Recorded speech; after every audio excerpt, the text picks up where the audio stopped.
रणवीर सिंह की action thriller Dhurandhar the revenge ने पाकिस्तान में तहलका मचा दिया है।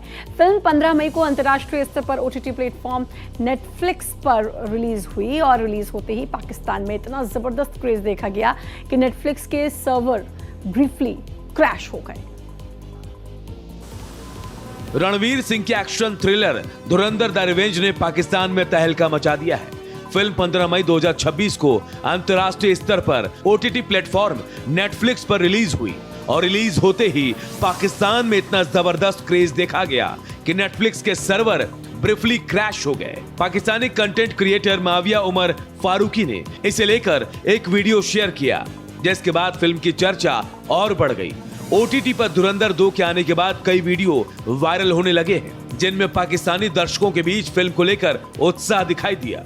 पाकिस्तान के कंटेंट क्रिएटर माविया उमर फारूकी ने इंस्टाग्राम पर दावा किया कि लोग रात 12 बजे से ही फिल्म का इंतजार कर रहे थे और जैसे ही फिल्म प्लेटफॉर्म पर आई, भारी संख्या में लोगों ने उसे एक साथ स्ट्रीम करना शुरू कर दिया। पाकिस्तान के कंटेंट क्रिएटर ने बताया कि पाकिस्तान में आज ही धुरंधर रिलीज हुई और सर्वर क्रैश हो गया। पाकिस्तानी इंतजार कर रहे थे कि रात के 12 बजे नेटफ्लिक्स पर फिल्म रिलीज हो और एक साथ मिलकर क्लिक करें। सेना प्रमुख जनरल उपेंद्र द्विवेदी ने पाकिस्तान को बहुत सख्त और स्पष्ट चेतावनी दी। उन्होंने कहा कि अगर पाकिस्तान आतंकवादियों को पनाह देता रहा और भारत के खिलाफ काम करता रहा तो उसे फैसला करना होगा कि भूगोल का हिस्सा रहना चाहता है या फिर इतिहास का। भारत के सेना प्रमुख जनरल उपेंद्र द्विवेदी ने पाकिस्तान को आतंकवाद को लेकर कड़ी चेतावनी दी है। शनिवार को आयोजित सेना संवाद कार्यक्रम में उन्होंने साफ शब्दों में कहा कि अगर पाकिस्तान आतंकवादियों को पनाह देना और भारत के खिलाफ गतिविधियां जारी रखता है तो उसे तय करना होगा कि वो भूगोल और इतिहास का हिस्सा बने रहना चाहता है या फिर नहीं। ये कार्यक्रम यूनिफॉर्म अनवील्ड संस्था की तरफ से आयोजित एक सिविल मिलिट्री संवाद था। इस दौरान जनरल द्विवेदी से पूछा गया कि अगर भविष्य में फिर वैसी परिस्थितियां बनती है जैसी ऑपरेशन सिंदूर के दौरान बनी थी तो भारतीय सेना की क्या प्रतिक्रिया होगी। इस सवाल के जवाब में सेना प्रमुख ने सख्त रुख अपनाते हुए कहा कि भारत अपनी सुरक्षा और संप्रभुता की रक्षा के लिए हर जरूरी कदम उठाने को तैयार है। But I think if you have heard me earlier, what I have said that Pakistan, if it continues to harbor terrorists and operate against India, then they have to decide whether they want to be part of the geography or history or not. Mumbai में अवैध रूप से चल रही bike taxi सेवाओं को लेकर राज्य सरकार ने बड़ा कदम उठाया है। महाराष्ट्र सरकार के साइबर विभाग ने सीधे गूगल और एप्पल को नोटिस भेजकर ओला, उबर और रैपिडो ऐप्स को अपने प्लेटफॉर्म से हटाने का आदेश दे दिया है। अगर आप भी ऑफिस जाने की जल्दी में या ट्रैफिक से बचने के लिए ओला, उबर या रैपिडो की बाइक टैक्सी बुक करते हैं तो आपको बड़ा झटका लग सकता है। ओला, उबर या रैपिडो की मुश्किलें बढ़ने वाली है। महाराष्ट्र सरकार ने एक बड़ा फैसला लिया है जिसने इन कंपनियों की मुश्किलें बढ़ा दी है। महाराष्ट्र सरकार के साइबर विभाग ने सीधे गूगल और एप्पल को नोटिस भेजकर इन तीनों ऐप्स को अपने प्लेटफॉर्म से हटाने का आदेश दिया है। आखिर सरकार के इस फैसले के पीछे क्या कारण है और क्या ये ऐप्स आपके फोन से गायब होने वाले हैं? आइए जानते हैं इस पूरे मामले की इनसाइड स्टोरी क्या है। सरकार का मानना है कि ऐप्स बिना किसी लीगल परमिशन, सरकारी मंजूरी या मोटर वाहन अधिनियम के नियम का पालन किए बिना पैसेंजर ट्रांसपोर्ट सर्विस चला रहे हैं। नोटिस में यात्रियों, खासकर महिलाओं की सुरक्षा को लेकर गंभीर चिंता जाहिर की गई है। सरकार के मुताबिक इन कंपनियों का ड्राइवर वेरिफिकेशन, इंश्योरेंस और इमरजेंसी रिस्पांस सिस्टम बहुत ही कमजोर है। नीट परीक्षा पेपर लीक के मामले में लोकसभा में नेता प्रतिपक्ष राहुल गांधी ने केंद्र सरकार पर बड़ा हमला बोला। उन्होंने पीएम मोदी से मांग की है कि वे तुरंत शिक्षा मंत्री धर्मेंद्र प्रधान का इस्तीफा लें। नीट परीक्षा पेपर लीक मामले में लोकसभा में नेता प्रतिपक्ष राहुल गांधी ने केंद्र सरकार पर बड़ा हमला बोला और कहा कि नीट के 22 लाख छात्रों के साथ धोखा हुआ। उन्होंने पीएम मोदी से मांग की कि वो तुरंत शिक्षा मंत्री धर्मेंद्र प्रधान का इस्तीफा ले। राहुल गांधी ने अपने सोशल मीडिया हैंडल एक्स पर एक पोस्ट शेयर किया और कहा, नीट परीक्षा के लिए पिछले 2 साल में 22 लाख स्टूडेंट्स ने काफी मेहनत की, लेकिन उनकी मेहनत बर्बाद हो गई। कोई एक्सपीरियंस की कोई जरूरत नहीं। अगर आप आरएसएस के हैं तो आप वाइस चांसलर बन सकते हैं। अगर आपकी विचारधारा आरएसएस की नहीं है, आप वाइस चांसलर नहीं बन सकते। यही है कारण कि इस देश में 80 बार पेपर लीक हुआ है और 2 करोड़ युवाओं का भविष्य बर्बाद हुआ है। प्रधानमंत्री को इमीडिएट ऑर्डर देना चाहिए कि धर्मेंद्र प्रधान जी को इस्तीफा दें, उनको सैक किया जाए और जो गिल्टी लोग हैं उनको पकड़ के जेल में डाला जाए। नीट पेपर लीक मामले में गिरफ्तार मनीषा वाघमारे और रिटायर्ड प्रोफेसर पीवी कुलकर्णी को राउज एवेन्यू कोर्ट ने 10 दिन के लिए सीबीआई रिमांड पर भेज दिया है। सीबीआई के वकील ने कहा कि जांच बहुत अहम मोड़ पर है। नीट यूजी 2026 पेपर लीक मामले में गिरफ्तार मनीषा वाघमारे और रिटायर्ड प्रोफेसर पीवी कुलकर्णी को राउज एवेन्यू कोर्ट ने 10 दिनों के लिए सीबीआई रिमांड पर भेज दिया है। सीबीआई के वकील ने कहा कि जांच अहम मोड़ पर है, लिहाजा 14 दिन के लिए रिमांड पर भेजा जाए। वहीं मनीषा वाघमारे के वकील ने कहा कि गिरफ्तारी अवैध है। मनीषा वाघमारे के खिलाफ सबूत नहीं मिला, तो वहीं मनीषा वाघमारे ने कहा कि उनकी गिरफ्तारी सह आरोपी के बयान के आधार पर की गई है। सीबीआई के पास उनके खिलाफ सबूत नहीं है। 14 दिनों की सीबीआई रिमांड की मांग का उन्होंने विरोध किया। दरअसल 3 मई को नीट यूजी का परीक्षा आयोजित किया गया था, लेकिन पेपर लीक होने के कारण इसे रद्द कर दिया गया और जांच के लिए सीबीआई को सौंपा गया था। सीबीआई ने इस मामले में अब तक 9 लोगों को गिरफ्तार कर चुकी है। अब देखना होगा जब इस मामले में गिरफ्तार लोगों से सीबीआई पूछताछ करेगी तो कौन से राज खुलते हैं। अयोध्या रेलवे स्टेशन पर एक 5 वर्षीय बच्ची को अगवा करने का सनसनीखेज मामला आया।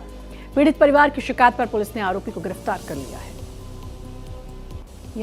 अयोध्या की अत्याधुनिक और सुरक्षित अयोध्या धाम रेलवे स्टेशन पर प्रयागराज से राम जन्मभूमि मंदिर दर्शन करने आए एक परिवार की 5 वर्षीय बच्ची के साथ उस वक्त एक युवक ने अगवा का दुर्व्यवहार किया, जब वो बच्ची ट्रेन के इंतजार में अपने परिवार के साथ रेलवे स्टेशन के अंदर बने कॉन्कोर्स में सो रही थी। सुबह लगभग 4 बजे के अंदर एक युवक ने पीड़ित बच्ची को गोद में उठाया और रेलवे स्टेशन की सीढ़ी पर उसके साथ दुर्व्यवहार किया। उस दौरान और भी लोग मौके पर पहुंचे, लेकिन जीआरपी और आरपीएफ नदारद दिखी। पीड़ित परिवार वहां से वापस प्रयागराज चला गया। अति सुरक्षित माने जाने वाली अयोध्या धाम रेलवे स्टेशन पर एक अमानवीय घटना घटी है। 5 साल की बच्ची देर रात यहाँ पे अपने परिवार के साथ सो रही थी, तभी एक युवक ने उसके साथ अश्लील हरकत करने की कोशिश की। अगर इस तरीके की घटना हो रही है तो जीआरपीएफ और आरपीएफ क्या कर रही थी? मनमीत गुप्ता, भारत एक्सप्रेस, अयोध्या। वाराणसी में पेट्रोल और डीजल के दामों में हाल में ही लगभग 3 रुपए प्रति लीटर की बढ़ोतरी हुई। ईंधन की कीमतों में इस उछाल और अंतर्राष्ट्रीय बाजार में कच्चे तेल की अस्थिरता के कारण ट्रांसपोर्ट एसोसिएशन और छोटे व्यापारियों को 2 तरफा नुकसान झेलना पड़ रहा है। ईरान, इजरायल और अमेरिका युद्ध का असर अब धीरे धीरे भारत में भी देखने को मिल रहा है। पिछले कई दिनों से कमर्शियल सिलेंडर के दाम में करीब 1000 की वृद्धि की गई, तो वहीं दूसरी तरफ गुरुवार को देश में पेट्रोल और डीजल के दाम में 3 रुपए की वृद्धि की गई। तो आज शनिवार को पीएनजी सीएनजी गैस के दामों में भी 2 रुपए की वृद्धि की गई, जिसका असर अब वाराणसी के ट्रांसपोर्ट पर भी पड़ना चालू हो गया है। ट्रांसपोर्ट एसोसिएशन का कहना है कि अब उन्हें 2 तरफा नुकसान झेलना पड़ रहा है। पेट्रोल डीजल के दाम बढ़ने से जहां एक तरफ किराया बढ़ गया, तो वहीं दूसरी तरफ कुछ जगहों पर पेट्रोल डीजल न मिलने के कारण समय पर माल नहीं पहुंच पा रहा है। ट्रांसपोर्ट में क्या स्थिति? डीजल और पेट्रोल का दाम बढ़ा है। डीजल पेट्रोल का दाम बढ़ने से हम लोगों को भी मजबूरन माल भाड़ा बढ़ाना पड़ा है, और भाड़ा बढ़ाने से माल की निकासी कम हो गई है। जो जहां हम जो है 200 टन 50 टन 20 टन इस तरीके से माल आता था, अब तो माल जो है 500 टन 100 टन 20 टन इस तरीके से माल आ रहा है। राजस्थान के श्रीगंगानगर में एनडीपीएस एक्ट के तहत जब्त किए गए 5.1 करोड़ रुपए मूल्य के मादक पदार्थों को नष्ट किया गया। एसपी हरिशंकर यादव के निर्देशन में गठित विशेष कमेटी की निगरानी में नष्टीकरण की प्रक्रिया पूरी की गई। श्रीगंगानगर जिले के विभिन्न थानों में एनडीपीएस एक्ट के तहत जब्त किए गए 5.11 करोड़ रुपए के मादक पदार्थों को आज एसपी हरिशंकर यादव की मौजूदगी में नष्ट किया गया। कोर्ट से भौतिक सत्यापन के बाद यह कार्रवाई की गई। पुलिस अधीक्षक ने बताया कि कुल 91 मामलों में जब्त मादक पदार्थों का नष्टीकरण किया गया है। इनमें से 569 किलो पोस्त, 16 किलो गांजा, 1.979 किलो हेरोइन और स्मैक और 5,365 नशीली गोलियां शामिल थी। कोर्ट की अनुमति और भौतिक सत्यापन के बाद एनडीपीएस एक्ट के प्रावधानों के तहत सभी मादक पदार्थों को ईंट भट्ठे में जलाकर नष्ट किया गया। श्रीमान आईजी साहब के डायरेक्शन में ड्रग्स का जो डिस्पोजल होता है, जो हमारी डीडीसी कमेटी होती है, उसके द्वारा 91 प्रकरण जो एनडीपीएस में दर्ज थे, उनमें जो माल जब्त था उनका हम लोगों ने डिस्पोजल किया हमारी टीम के द्वारा। ये ड्रग्स का जो अभियान है वो सीमा संकल्प जो अभियान हमारा चल रहा है ड्रग्स के खिलाफ पूरे जिले में, उसके तहत ये कार्रवाई की गई है। बिहार के गोपालगंज में पुलिस ने एक बड़े ठगी गिरोह का पर्दाफाश किया। देर रात पुलिस और एसआईटी की संयुक्त कार्रवाई में 8 लोगों को गिरफ्तार किया गया।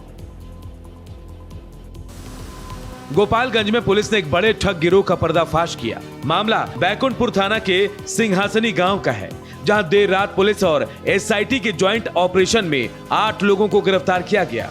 छापेमारी के दौरान मौके से करीब 95 लाख रुपए नकद, नोटों के आकार के सफेद कागज के बंडल, केमिकल, पैकिंग सामग्री और नोट गिनने की मशीन बरामद की गई। पुलिस के मुताबिक ये गिरोह लोगों को रुपए दुगना और तिगुना करने का लालच देकर उनसे ठगी करता था। आरोपी हाथ की सफाई और केमिकल की मदद से सादे कागज को नोट में बदलने जैसा भ्रम पैदा करते थे। इसी झांसे में लोगों से मोटी रकम ऐंठ लेते थे। फिलहाल गिरफ्तार सभी आरोपियों से गहन पूछताछ की जा रही है। लोगों को इन्होंने पूरे अलग अलग राज्यों में, देश भर के हिस्सों में ये लोग हाथ की सफाई करके, कुछ केमिकल्स का उपयोग करके, सादे कागज को नोट में बदलने का झांसा दे करके रुपया दुगना तिगुना करने का लालच ये लोग देते थे लोगों को। और इस तरह का एक गिरोह जो है वो बैकुंठपुर थाना के सिंहासनी गांव में आज एकत्रित हुआ। ये लोग कुछ काम करने वाले हैं, इसकी सूचना प्राप्त हुई थी। पेट्रोल और डीजल की लगातार बढ़ती कीमतों को लेकर महिला कांग्रेस ने राजधानी भोपाल में विरोध प्रदर्शन किया। महिला कांग्रेस कार्यकर्ताओं ने धक्का मार्च निकालकर सरकार के खिलाफ नाराजगी जाहिर की। पेट्रोल और डीजल की लगातार बढ़ती कीमतों को लेकर महिला कांग्रेस ने शनिवार को राजधानी भोपाल में विरोध प्रदर्शन किया। भोपाल में नानके पेट्रोल पंप पर आयोजित इस प्रदर्शन में महिला कांग्रेसी कार्यकर्ताओं ने धक्का मार्च निकालकर सरकार के खिलाफ नाराजगी जताई। महिला कांग्रेस के प्रदेश अध्यक्ष रीना बोरासी के नेतृत्व में आयोजित प्रदर्शन के दौरान कार्यकर्ता स्कूटी को धक्का लगाते हुए पेट्रोल पंप तक पहुंचे। प्रदर्शनकारी महिलाओं ने बढ़ती महंगाई और ईंधन की कीमतों को लेकर केंद्र और राज्य सरकार के खिलाफ जमकर नारेबाजी करते नजर आए। इस दौरान महिला कांग्रेस अध्यक्ष ने 2008 की कांग्रेस सरकार और आज की बीजेपी सरकार की तुलना करते हुए तत्काल पेट्रोल डीजल के दाम कम करने की मांग की। आज हमारा धक्का मार प्रदर्शन था। हम धक्का स्कूटी से धक्के से लेकर आए यहाँ पे, क्योंकि पेट्रोल डीजल के भाव बढ़ गए हैं। ये प्रदर्शन एक आंशिक प्रदर्शन है। अगर कम नहीं हुए पेट्रोल डीजल के भाव तो हम एक बहुत बड़ा प्रदर्शन महिला कांग्रेस करेगी। जैसे महिला कांग्रेस हमेशा चेताती आई है बड़ी संख्या में, अब हम बहुत बड़ा उग्र आंदोलन करेंगे हमारी बात नहीं मानी गई तो। यूपी के मुजफ्फरनगर में सड़क हादसे का एक सीसीटीवी फुटेज वायरल हो रहा है, जिसमें एक तेज रफ्तार अनियंत्रित स्कूल वैन एक दोपहिया सवार को टक्कर मारती नजर आ रही है। उत्तर प्रदेश के मुजफ्फरनगर जनपद में सड़क हादसे का एक सीसीटीवी इस समय जमकर वायरल हो रहा है, जिसमें एक तेज रफ्तार अनियंत्रित स्कूल वैन एक मोपेड सवार को टक्कर मारती हुई नजर आ रही है, जिसमें मोपेड सवार गंभीर रूप से घायल हो गया है, जिसे उपचार के लिए अस्पताल में भर्ती कराया गया। ये घटना पास की ही एक दुकान में लगे सीसीटीवी कैमरे में कैद हो गई थी, जिसे बाद में सोशल मीडिया पर वायरल कर दिया गया। इस वायरल सीसीटीवी फुटेज में आप साफ तौर पर देख सकते हैं कि किस तरह ये तेज रफ्तार स्कूल वैन मोपेड सवार को टक्कर मारती नजर आ रही है। मैं यहाँ से जा रहा था फेरी के लिए विक्की पे, तो एक स्कूल वैन आ रही थी, मैजिक आ रहा था, एक बच्चा चला रहा था, उसे छोटा बच्चा था, मतलब ज़्यादा बड़ा नहीं था। वो वैन बहुत तेजी से लेकर आया और उसने टक्कर मारी, मैं गिर गया और जैसे गिरा उसे रोकने का प्रयास किया, वो रुका नहीं, उसको चला गया वो। फिर मेरे पैर में फ्रैक्चर आया है और 2 उंगली टूटी हुई है।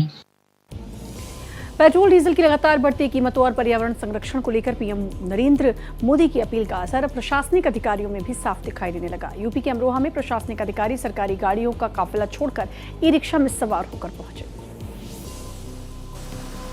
अमरोहा की मंडी धनौरा तहसील में उस वक्त लोग हैरान रह गए जब प्रशासनिक अधिकारी सरकारी गाड़ियों का काफिला छोड़कर ई रिक्शा में सवार होकर गांव की ओर निकल पड़े। पेट्रोल डीजल की लगातार बढ़ती कीमतों और पर्यावरण संरक्षण को लेकर प्रधानमंत्री नरेंद्र मोदी द्वारा इलेक्ट्रिक वाहनों को बढ़ावा देने की अपील का असर अब प्रशासनिक अधिकारियों में भी साफ दिखाई देने लगा है। यही वजह रही कि मंडी धनौरा के एसडीएम शैलेश दुबे, तहसीलदार मूसाराम थारू और पूरी राजस्व टीम सरकारी वाहनों के बजाय ई रिक्शा में बैठकर करीब 12 किलोमीटर दूर स्थित गांव कोराला पहुंची। लोगों के बीच अधिकारियों की अनोखी पहल की जमकर चर्चा हो रही है। जी, आज ये ग्राम कोराला में एक खलिहान की जमीन पर काफी समय से कब्जा था। इसकी पैमाइश पूर्व में की जा चुकी थी राजस्व टीम द्वारा। पिलर लगने में कुछ समस्या आ रही थी। कुछ जमीन पे पिलर लगा दिए गए हैं, कुछ पे आपसी सहमति है तो उस पर कल पिलर लगवा दिए गए हैं। बाकी इधर जमा करें, क्योंकि जनता को एक संदेश देने के माध्यम से कि ज़्यादा से ज़्यादा जो है फ्यूल सेव करें, सुरक्षित करें और रिन्यूएबल एनर्जी के रिसोर्सेज जो है उनका उपयोग करें। नोएडा के सेक्टर 63 क्षेत्र में स्थित एक गारमेंट कंपनी में अचानक भीषण आग लग गई। देखते ही देखते आग ने विकराल रूप धारण कर लिया। आसपास की 3 इमारतें इसकी चपेट में आ गई। नोएडा के थाना सेक्टर 63 क्षेत्र में स्थित एक गारमेंट्स कंपनी में शनिवार को अचानक भीषण आग लगने से इलाके में हड़कंप मच गया। देखते ही देखते आग ने विकराल रूप धारण कर लिया और आसपास की 3 इमारतें इसकी चपेट में आ गईं। आग की ऊंची ऊंची लपटें और आसमान में उठता काला धुआं कई किलोमीटर दूर से दिखाई दिया, जिसके बाद स्थानीय लोगों में दहशत फैल गई। घटना की सूचना मिलते ही फायर विभाग की टीम तत्काल मौके पर पहुंची। आग की गंभीरता को देखते हुए दमकल विभाग की करीब 1 दर्जन गाड़ियों को मौके पर लगाया गया। फायर कर्मी लगातार आग पर काबू पाने का प्रयास कर रहे हैं। वहीं पुलिस बल भी मौके पर मौजूद है और पूरे इलाके को सुरक्षा घेरे में लेकर राहत और बचाव कार्य चलाया जा रहा है। 2 बजे के करीब फायर सर्विस यूनिट को सूचना मिली कि D140 थाना 63 में आता है, सेक्टर 63 में। इसमें आग लगी, इसी की वजह से ये आग लगी थी और सेटबैक में इसी था, इसीलिए दोनों के सेटबैक में फैब्रिक रखे हुए थे। उससे पूरे दोनों के कंपनी के सेटबैक में दोनों में ही आग फैल गई थी। ग्रेटर नोएडा वेस्ट में स्थित शावेरी फर्नीचर मार्केट में अचानक भीषण आग लग गई। देखते ही देखते आग ने विकराल रूप धारण कर लिया और लगभग 1 दर्जन फर्नीचर की दुकानों को अपनी चपेट में ले लिया। ग्रेटर नोएडा वेस्ट में स्थित शाहवेरी फर्नीचर मार्केट में अचानक भीषण आग लग गई। देखते ही देखते आग ने विकराल रूप ले लिया और लगभग 1 दर्जन फर्नीचर की दुकानों को अपनी चपेट में ले लिया। आग लगते ही मार्केट और आसपास के इलाके में अफरा तफरी मच गई। स्थानीय लोगों ने दमकल विभाग को सूचना दी। सूचना मिलते ही मौके पर पहुंची दमकल विभाग की लगभग 3 दर्जन गाड़ियों ने करीब 1 घंटे की कड़ी मशक्कत के बाद आग पर काबू पाया। देखिए 10:15 पे शाहवेरी क्षेत्र में फर्नीचर मार्केट है, जो कि बिसरख थाना के अंतर्गत में आता है। यहाँ पे आग लगने की सूचना प्राप्त हुई थी। आग शुरू में ही बड़ी बताई जा रही थी। लगभग हर स्टेशन पे 1 गाड़ियाँ छोड़ के सारी गाड़ियाँ यहाँ पे रवाना की गई है। पुलिस, ट्रैफिक की, फायर की एक संयुक्त टीम ने जो है कार्य किया है। इसमें हमारी गाड़ियों को आने में बिल्कुल भी समय नहीं लगा। मार्केट काफ़ी कंजेस्टेड रहता है, परंतु गाड़ियों को पहुँचने में कोई भी यहाँ पे टाइम नहीं लगा। मुलायम सिंह यादव के छोटे बेटे प्रतीक यादव की अस्थियां गंगा में विसर्जित की गई। पत्नी अपर्णा यादव अपनी दोनों बेटियों और अन्य परिजनों के साथ शनिवार को हरिद्वार के वीआईपी घाट पहुंची। यहां तीर्थ पुरोहितों ने विधि विधान के साथ प्रतीक यादव की अस्थियों का गंगा में विसर्जन करवाया।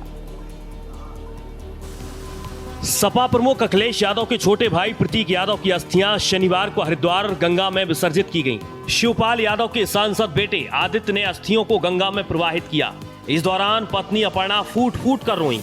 परिवार के लोगों ने उन्हें संभाला। छोटी बेटी पद्मजा ने अस्थियों को माथे से लगाया, फिर वो भी फूट फूट कर रोने लगी। इसके पहले योग गुरु बाबा रामदेव की मौजूदगी में घाट पर पुरोहितों ने विधि विधान से पूजा अनुष्ठान कराया।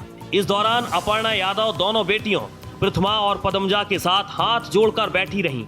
इस अपूर्णीय क्षति को सहने का भगवान साहस दे, क्योंकि किसी को विश्वास नहीं था कि इतनी कम उम्र में प्रतीक यादव जी इस संसार छोड़ के चले जाएंगे। आज उनकी अंतिम विदाई पर हमको भी अंतर्मन से बहुत पीड़ा है। और मैं तो सबसे युवाओं से भी आह्वान करूँगा, जिम के साथ योग भी करें। संघर्ष, चुनौतियाँ, जीवन में उतार चढ़ाव सब आते जाते रहते हैं। यूपी के अंबेडकर नगर में पुलिस और हिस्ट्री शीटर बदमाश के बीच मुठभेड़ हो गई। मुठभेड़ के दौरान बदमाश को गोली लग गई। अकबरपुर कोतवाली के हिस्ट्री शीटर को टांडा पुलिस ने मुठभेड़ में गिरफ्तार कर लिया है। चोरी की बाइक और तमंचा बरामद किया गया है। घायल हिस्ट्री शीटर का सीएससी टांडा में इलाज चल रहा है। सीओ शुभम कुमार ने बताया कि शुक्रवार देर रात करीब 1 बजे सूचना मिली कि गैंगस्टर एक्ट का आरोपित धौरहरा पुल की ओर जा रहा था। पुलिस धौरहरा पुल के पास उसका इंतजार भी कर रही थी। कुछ देर के बाद एक व्यक्ति बाइक से आता दिखा। पुलिस ने उसे रुकने का इशारा किया, लेकिन पुलिस पर फायरिंग कर भागने का प्रयास किया। आत्मरक्षा में पुलिस ने जवाबी कार्रवाई की। पुलिस की फायरिंग में बदमाश के पैर में गोली लगी, जिससे वो गिर गया।